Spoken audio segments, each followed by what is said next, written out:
Hello दोस्तों, आज हम लोग यानी 12th क्लास का हिंदी के जानेंगे क्वेश्चन 9 गो। जी इसमें से 2 गो जरूरी पूछेगा। 2023 बिहार बोर्ड होने वाला में एग्जाम में बहुत सारा इंपॉर्टेंट क्वेश्चन 9 गो है VVI।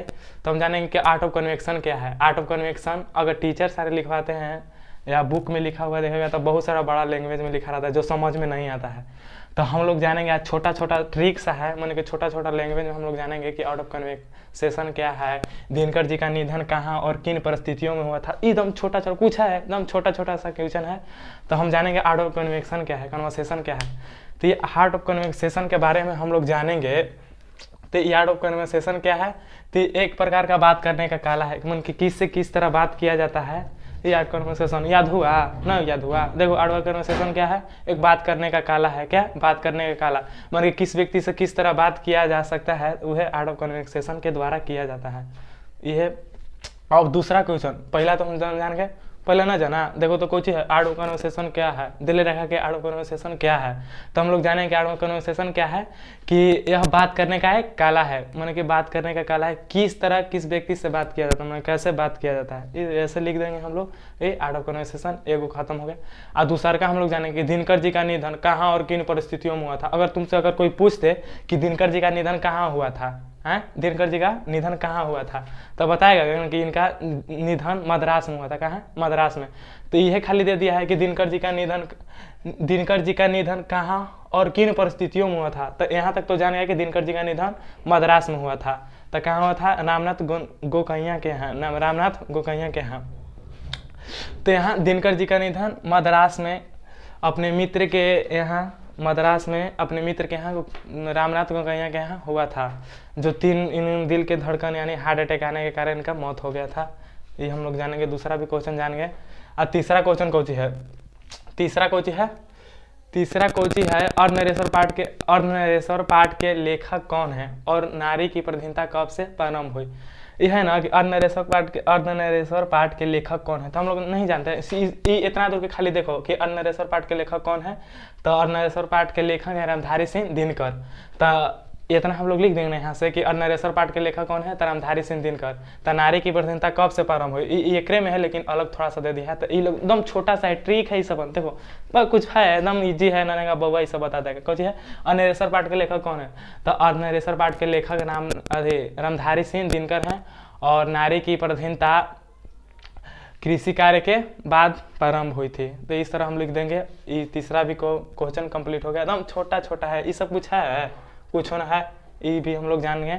अब है ना गैंग्रीन क्या है, रोज शीर्षक पाठ के आधार पर लिखे। तो कुछ है, ये गैंग्रीन एगो बीमारी है, कुछ बीमारी है। तो ये कैसे हुआ है, ये रोज शीर्षक पाठ के आधार पर लिखला गई थी। तो हम लोग जानते हैं गैंग्रीन कहाँ होता है, मन के एक प्रकार का बीमारी। पहले हम लोग लिख देंगे कि गैंग्रीन एक प्रकार का बीमारी है। तो ये पहाड़ी इलाका पर एगो कांटा पावल है, मतलब कांटा पाया जाता है, जो गड़ जाता है तो जख्म होता ना है, ओकरे गैंग्रीन कहल जाए। ये रोज शीर्षक पाठ के आधार पर ऐसे हम लोग लिख देंगे, है ना। ये दे देगा फुल नंबर, जितना नंबर के 2 नंबर का रहता है 2 नंबर दे देगा। अब से देख लो गैंग्रीन क्या है। तो गैंग्रीन एक प्रकार का बीमारी है जो पहाड़ी इलाकों पर पाए जाने वाले कांटों के गड़ने से जख्म उत्पन्न होता है, यानी होता है, उसे ही गैंग्रीन कहा जाता है। ये हम लोग जान गए, रोज शीर्षक पाठ के आधार पर था। अब पूछता है 5वां क्वेश्चन। 4 को हम लोग जान गए, 4 समझ में आया कि ना आया? समझ में आया ना? तो समझ में आया तो लाइक और शेयर सब्सक्राइब जरूरी करना। और देखो 5वां क्वेश्चन है कि भगत सिंह का विद्यार्थियों से क्या अपेक्षाएं हैं और लेखक के एक लेख और पत्र शीर्षक पाठ के आधार पर लिखें। कही थी ना क्वेश्चन वहाँ कि भगत सिंह का विद्यार्थियों से क्या अपेक्षाएं हैं, एक लेख और पत्र शीर्षक पाठ के आधार पर लिखें। तो भगत सिंह के विद्यार्थियों से यह अपेक्षाएं है कि पढ़ लिख के मन के देश के विकास करें, आगे बढ़ाएं। ये है भगत सिंह के विद्यार्थियों से। तो कुछ ना है, कुछ दे ले रहता है खाली लास्ट में, मन की यह चैप्टर में से तो एक अनुसार ना लिखेगा, एक लेख और एक पत्र शीर्षक, एक लेख और एक पत्र जो चैप्टर है ना ओकरे अनुसार ना लिखेगा। तो वह दे ले रहता है लास्ट में, कुछ ना खाली इतना ही दूर के देखना ना, बस हो जाएगा।